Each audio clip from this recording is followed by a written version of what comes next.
Hi friends, welcome to my YouTube channel. दोस्तों आज की वीडियो में हम आपको बताने वाले हैं दशमलव के बारे में। तो दोस्तों माहिर साहब और आपका स्वागत है हमारे यूट्यूब चैनल मैथडिया में। तो बने रहिए वीडियो के एंड तक। आज आपके लिए झक्कास सी वीडियो बना रहा हूं, तो आप आज बहुत ही अच्छी तरीके से समझेंगे कि ये दशमलव नंबर होता क्या है, आखिर दशमलव क्या होता है। तो चलिए दशमलव सबसे पहले जान लेते हैं क्या होता है। सबसे पहले हम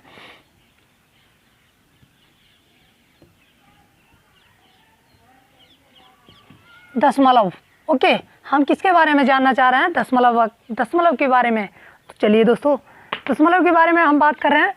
तो दशमलव होता है, दशमलव जो ये है, दशमलव एक बिंदु होता है, इसे दशमलव कहते हैं। और दशमलव नंबर क्या होता है, जैसे हमने लिख दिया दशमलव के बाद 2 लिख दिया तो ये दशमलव नंबर हो गए।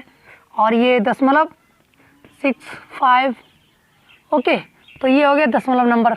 इस तरह से इन नंबरों को, आखिर ये नंबर आते कैसे हैं और ये नंबरों के बीच अक्सर आता रहता है दशमलव नंबर। तो ये क्यों आता है, कैसे, किस तरह से आ जाता है, जैसे हम कभी कभार कहाँ क्यों आता है, किस तरह से आ जाता है, ये आपको बताने वाले हैं किस तरह से।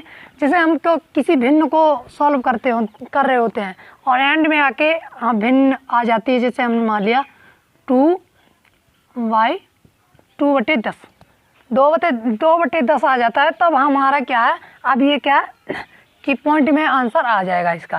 जैसे हम 2 में भाग है 10 का, तो 2 में भाग 10 का आ जाएगा कि नहीं। तो यहाँ अगर मान लिया कि हमने इस तरह से भाग दिया, 2 में भाग देना है 10 का, तो 10 का भाग 2 में चला जाएगा, नहीं जाएगा।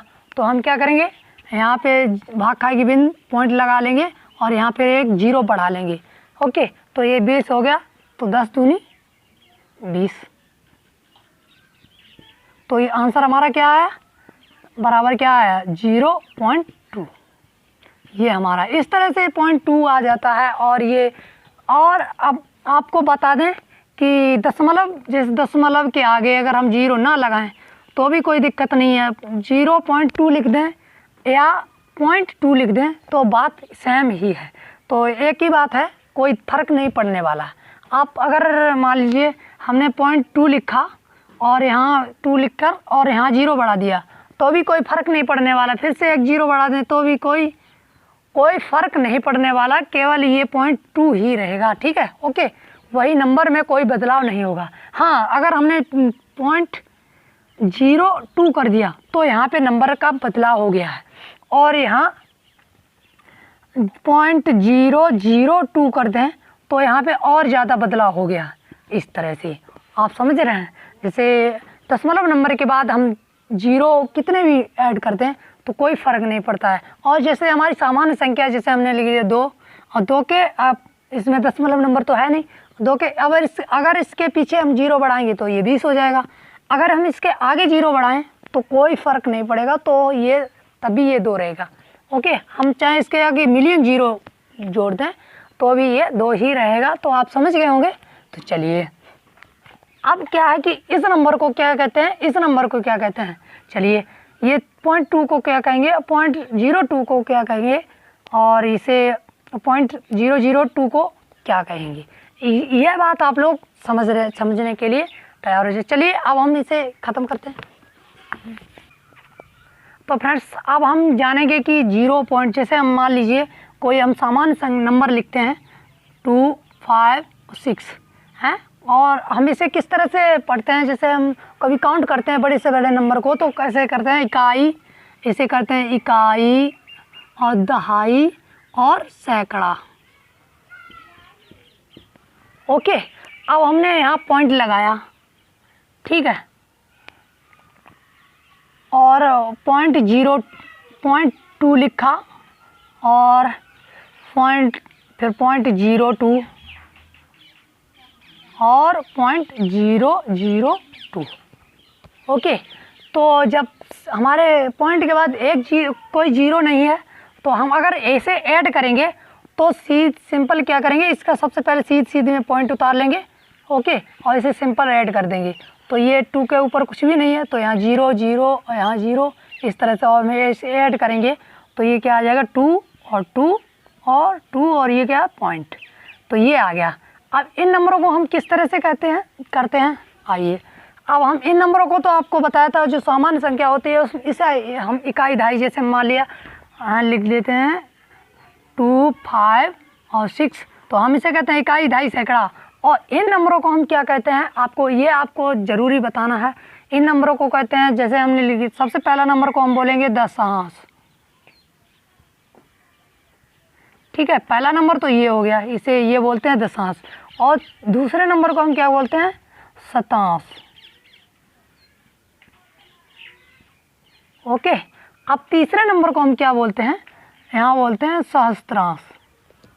तो इन नंबरों को हम क्या बोलते हैं, दशांश, शतांश, सहस्त्रांश। और इन नंबरों को बोलते हैं इकाई, हम पूरा भी लिख सकते हैं, और दहाई और सैकड़ा।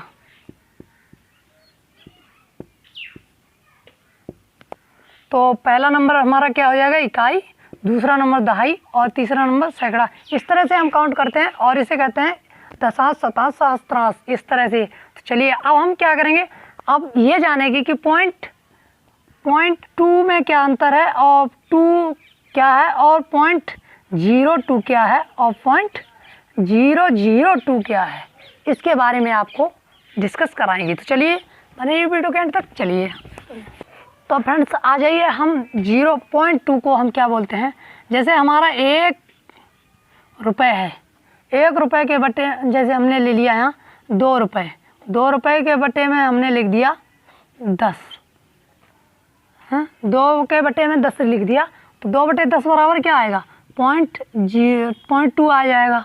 ओके, अब हम 2 रुपये, जैसे यहाँ थे 2 रुपये लिए और यहाँ 100 बटे में कर दिया, तो अब क्या आएगा, बराबर 0.02। और यहाँ पे फिर हमने ले लिया बटे में 1000 कर दिया, तो बराबर क्या आएगा, 0.002। ओके, कहने का मतलब ये जो हैं 1 रुपये में 100 पैसे होते हैं, तो इस तरह से ये हमारे कितने 20 पैसे हैं और ये 2 पैसे हैं, और ये क्या है 1 पैसे का, जैसे हमारा ये 2 पैसा है, तो ये हमारा क्या है 1 पैसे का 5वां भाग है। ओके, अब ये आप लोग समझ गए होंगे इस तरह से। तो चलिए अब आपको समझते हैं कि किस तरह से आप इनका मल्टीप्लाई के बारे में थोड़ा बात करते हैं। जैसे मान लिया कि हमने कभी मल्टीप्लाई करना शुरू किया और हमने लिख दिया 0.2 गुणे 0.03, तो बराबर क्या आएगा। ओके, तो अब आप समझ नहीं पाए, अगर आप जानते हैं तो बहुत ही बढ़िया है, अगर नहीं जानते तो आप अभी सीख जाएंगे। तो सबसे पहले हम पॉइंट को भूल जाएंगे और 0.0 ये आगे वाले सब कुछ भूल जाएंगे, नंबर का गुणा कर लेंगे। तो क्या है 2 गुणे 3 बराबर क्या आएगा 6, तो यहाँ 6 पुट करेंगे। अब क्या है कि सारे नंबरों के आगे देखेंगे कितने नंबर के आगे पॉइंट लगा है, तो 1 2 नंबरों के आगे ये पॉइंट हुआ और 1 नंबर के ये, तो कुल कितने नंबरों के आगे पॉइंट है, 3 नंबरों के आगे पॉइंट है। तो हमें यहाँ क्या करेंगे, यहाँ 3 नंबरों के आगे पॉइंट यहाँ भी लगाएंगे, लेकिन यहाँ 3 नंबर है नहीं, तो हम क्या करेंगे, अगर हम आगे 0 बढ़ा दें तो कोई फ़र्क नहीं पड़ने वाला, आपको बताया था। फिर से आपको 0 बढ़ा दें तो भी कोई फ़र्क नहीं पड़ने वाला। तो हमें क्या 3 नंबरों के आगे पॉइंट लगाना था, तो हमें क्या अब 3 अंक हो गए, अब हम इसके आगे पॉइंट लगा देंगे। तो इसका आंसर क्या आएगा 0.006। आप समझ गए हुए, इस तरह से करना है। अब मान लीजिए हमें कभी मल्टीप्लाई करना है, 0.03 मल्टीप्लाई करना है। चलिए हमने ले करना शुरू किया, तो सबसे पहले हम इन सबको नंबरों को भूल जाएंगे, ये पॉइंट वगैरह सारे भूल जाएंगे। सबसे पहले नंबरों का गुणा कर लेंगे, तो बराबर क्या आएगा, तो 3 बचे 15 की 5 हासिल 1, 3 तिरका 9 1 10, तो क्या आया 105 आ गया। लेकिन अब हम पॉइंट लगाएंगे। पॉइंट किस तरह से लगाएंगे, पहले तो हम देखेंगे कितने नंबरों के आगे टोटल नंबर हैं, उनके आगे कितने नंबरों के आगे पॉइंट है। तो यहाँ क्या है 1 2 नंबरों के आगे यहाँ पॉइंट है, और 1 2 नंबरों के आगे यहाँ पॉइंट है। तो हमें कितने नंबरों के आगे पॉइंट लगाना है, 4 नंबरों के आगे, क्योंकि 2 नंबर यहाँ इनके आगे पॉइंट है और 2 नंबर ये हो गए, तो 4 नंबरों के आगे पॉइंट बना है। यहाँ हमारे 3 नंबर हैं, तो हम क्या करेंगे, आगे अगर 0 बढ़ा दें तो कोई फ़र्क नहीं पड़ने वाला, और हमारे 4 अंक हो गए तो हम यहाँ पॉइंट लगा देंगे। हाँ, अब हम इसे इस तरह से भी लिख सकते हैं, इसे 0.0105 इस तरह से। और जब भी हम नंबर को पढ़ेंगे, जैसे मान लिया यहाँ हमने लिख दिया 0.256, तो हम यहाँ इसे ऐसे नहीं पढ़ेंगे 256, इसे पढ़ेंगे 0.256 इस तरह से पढ़ेंगे। आप लोग समझ गए? तो आप वीडियो यहीं पे समाप्त करूँगा। आगे का आपको मैथ जो है पॉइंट से रिलेटेड आपको कहीं दिक्कत नहीं आएगी। आपको भाग के बारे में बताएंगे पॉइंट के, और इसे जो मल्टीप्लाई है ये भी, इसके भी बारे में आपको वीडियो एक अच्छी तरीके से बनाएंगे जो आपको बिल्कुल परफेक्ट समझ में आएगा, तभी आप अच्छे से सीख जाएंगे। तो आप वीडियो के इंतज़ार ना करें, आप केवल चैनल को अगर सब्सक्राइब नहीं किया तो सब्सक्राइब करके रखें और बेल आइकन प्रेस कर दें ऑल नोटिफिकेशन, जिससे कि आपको हर वीडियो का नोटिफिकेशन मिलेगा और आप वीडियो सबसे पहले वॉच कर सकेंगे। तो आप सब्सक्राइब करके रखें। तो अगर सब्सक्राइब करके रखा है तो कोई दिक्कत नहीं, तो बहुत ही बढ़िया है। तो चलिए आज की वीडियो में दोस्तों हम यहीं पे वीडियो ये समाप्त करते हैं। आज की वीडियो में इतना ही, फिर मिलते हैं अगली वीडियो में। तब तक के लिए जय हिंद दोस्तों, वंदे मातरम।